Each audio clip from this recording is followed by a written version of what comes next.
मेरी शुरुआत जो है वो शिक्षा के साथ हुई। मैं पढ़ाई शुरू किया, उसके बाद से पूना गया, वहाँ से इंजीनियरिंग कंप्लीट किया, फिर बिहार आया, बहुत सारी चीज़ों को देखा, वहाँ पे कमियाँ थी।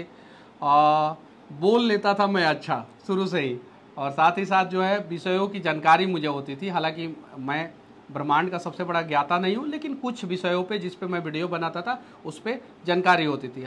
कभी कभी जो है उसमें इंटरनेट के सूत्रों के हिसाब से जब कभी कभी जानकारियाँ कुछ ऊपर नीचे भी हो जाता था, कमियाँ भी हो जाता था। प्रयास किया, धीरे धीरे धीरे धीरे लोगों ने सुनना शुरू किया और आज इस मुकाम पे हूँ।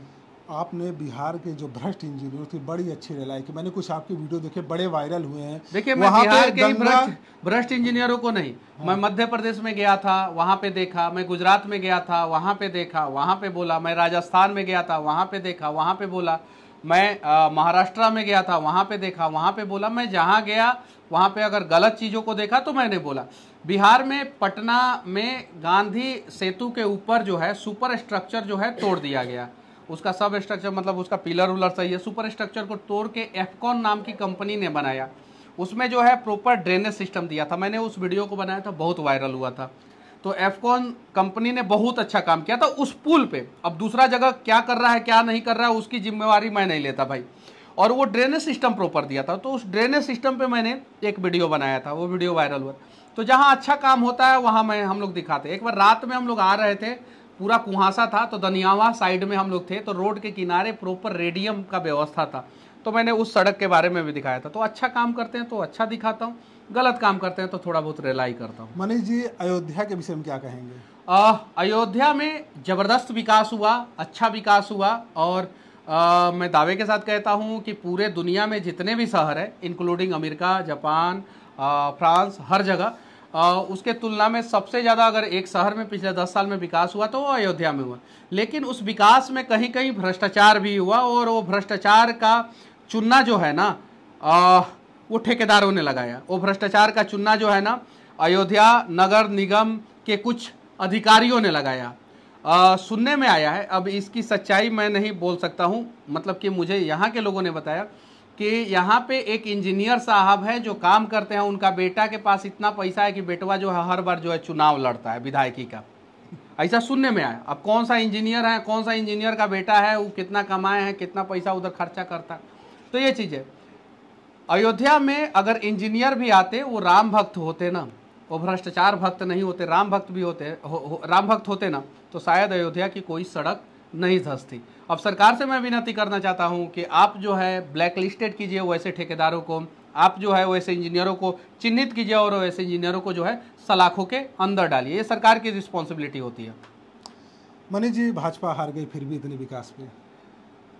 देखिए, बहुत सारे लोगों को जो है विकास से कोई मतलब नहीं होता है, बहुत सारे लोगों को खटाखट योजना से मतलब होता है। जैसे एक योजना आया था 8,500 रुपया, खटाखट खटाखट खटाखट।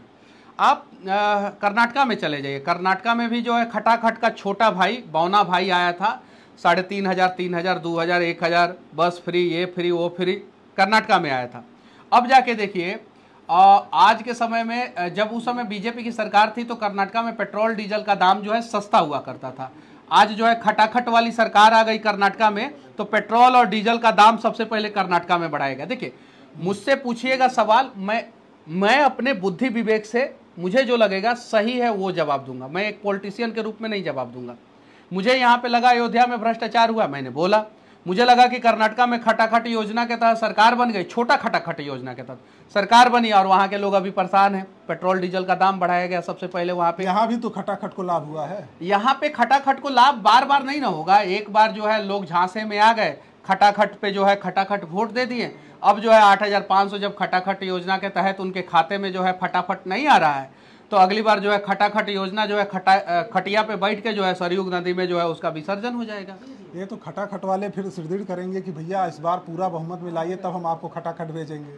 ठीक है, देखिए लोकतंत्र है, ये आरोप प्रत्यारोप लगता है, जनता को जो है डिसाइड करना है। जनता डिसाइड की इस समय कि हमें खटाखट पे जो है फटाफट वोट देना है, उन्होंने दिया।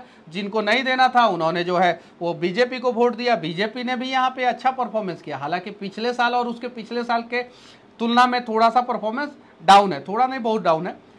योगी आदित्यनाथ जी जो है जो लिस्ट भेजे थे उस लिस्ट के हिसाब से तो बहुत सारी चीज़ें हैं। तो इंटरनल बहुत सारा मैटर आप देख सकते हैं। केशव प्रसाद मौर्य जी जो मतलब कि फूलपुर से और उधर इलाहाबाद के क्षेत्र में, प्रयागराज के क्षेत्र में उनका ये है, उनका योगी आदित्यनाथ जी का संगठन जो भी है वो सारी अलग चीज़ है। अगर सब कुछ एक साथ रहता और सही रहता और अयोध्या के सांसद महोदय का अगर टिकट कट गया होता, यहाँ पे किसी साधु महात्मा को मिल गया होता, तो आज जो है उत्तर प्रदेश का रिजल्ट जो है 50+ होता और खटाखट योजना जो है यहाँ पे नहीं दिखता। मनीष जी, बिहार के लिए क्या चाहते हैं? वहाँ क्या मूलभूत अभी कमियां बहुत ज़्यादा पैमाने पर? देखिए, केंद्र सरकार ने साफ साफ शब्दों में कह दिया है कि बिहार को विशेष राज्य का दर्जा नहीं मिलेगा, जबकि विशेष राज्य का दर्जा के लिए एक पैरामीटर होता है असमान आर्थिक समानता। मतलब कि जैसे per capita income Uttar Pradesh का जो है 1,07,000 है, बिहार का जो है 60,000 है, सिक्किम का जो है 6,23,000 है, गोवा का जो है 5,96,000 है। तो ये असमानता, तो बिहार का तो सबसे नीचे है पर कैपिटा इनकम, तो इसमें बिहार फिट बैठता है। दूसरा जो है कैटेगरी है कि शिक्षा और स्वास्थ्य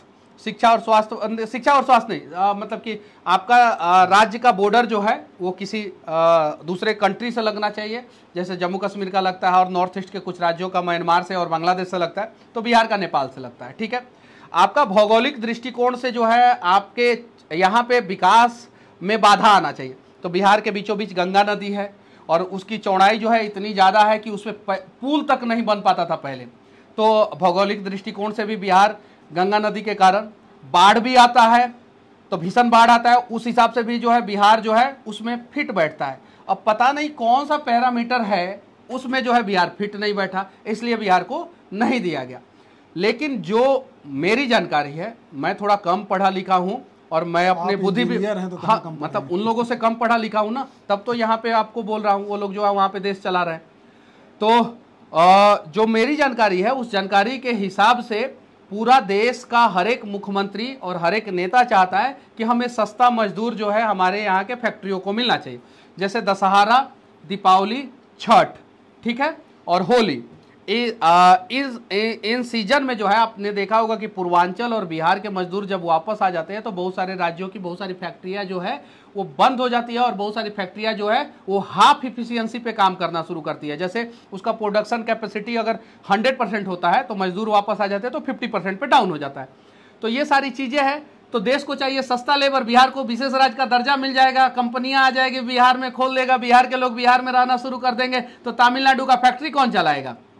गुजरात में स्टैचू ऑफ यूनिटी और नरेंद्र मोदी जी के नाम पे स्टेडियम कौन बनाएगा?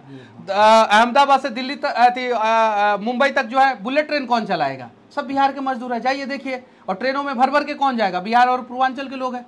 हालांकि योगी जी आए तो यहाँ की स्थिति बदली, अप्रत्याशित रूप से यूपी की स्थिति बदली और यूपी के पर कैपिटा इनकम, मतलब एक व्यक्ति, यूपी का जनसंख्या के हिसाब से पर व्यक्ति जो है हर साल कितना कमाता है तो उसका एवरेज निकाला जाता है। तो यूपी का 1,07,000 है और बिहार का सिर्फ और सिर्फ 60,000 है। तो सरकार से मैं विनती करना चाहता हूं कि बिहार को विशेष राज्य का दर्जा दीजिए, और अगर बिहार को विशेष राज्य का दर्जा नहीं दे सकते तो आइए डिबेट करते हैं, बातचीत करते हैं कि आखिर बिहार को विशेष राज्य का दर्जा क्यों नहीं दिया जा रहा है। और चलिए, अगर आपके बातों से बिहार के लोग या देश के लोग सहमत हो जाएंगे कि आपका पैरामीटर के हिसाब से बिहार मतलब फिट नहीं बैठता है, तो आप विशेष पैकेज दे दीजिए हमें।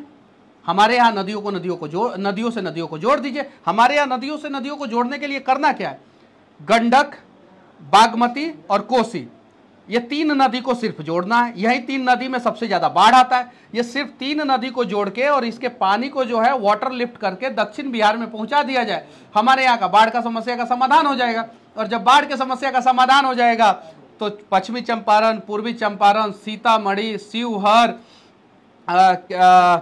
मधुबनी, दरभंगा, किशनगंज, इन सब क्षेत्रों, जो सीमांचल के क्षेत्र के लोगों का खेत जो है डूब जाता है और सब जाके दूसरे जगह पे मजदूरी करते हैं, वो लोग मजदूरी नहीं करेंगे, अपने खेतों में काम करेंगे और उनका पर कैपिटा इनकम जो है वो 2 लाख रुपया पर ईयर हो जाएगा, जो अभी 60,000 रुपया पे है। तो पर कैपिटा इनकम बढ़ जाएगा, बहुत सारे राज्यों की बहुत सारी कंपनियां बंद हो जाएगी। ये चीजें आइए डिबेट करते हैं। गलत साबित कीजिए मनीष कश्यप को, गलत साबित कीजिए। मनीष जी, आप बहुत शानदार तरीके से बातों को रखते हैं, आप क्यों नहीं राजनीतिक हम प्रयास तो कर ही रहे हैं भैया। तो बीजेपी का अंदर जबरदस्त सपोर्ट करें, बीजेपी में हम प्रयास कर ही रहे हैं। हमारे हाथों के लकीरों में जब लिखा होगा कि दरवाजा आपके लिए खुलेगा, खुल जाएगा। नहीं खुलेगा जब तक लिखा है कि आप जो है संघर्ष कीजिए। आप एक शिक्षित व्यक्ति, अच्छा, निर्दलीय शुरुआत कीजिए ना।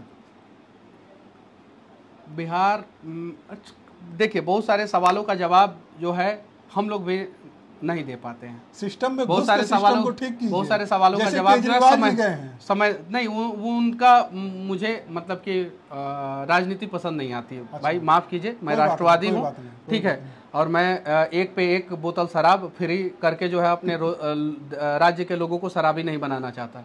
तो मैं भी जेल गया हूँ, वो भी जेल गए हैं और बहुत सारे नेता जेल गए, लेकिन उनकी राजनीति अलग है, मेरी राजनीति अलग है। मैं राष्ट्रवाद से और अपने राज्य के लोगों के भविष्य से मैं कभी खिलवाड़ नहीं कर सकता। तो भ्रष्ट नेताओं की रिलाई होनी चाहिए कि नहीं होनी चाहिए जम के? नेताजी के लोगों का रिलाई जो है कीजिए, आप कीजिए।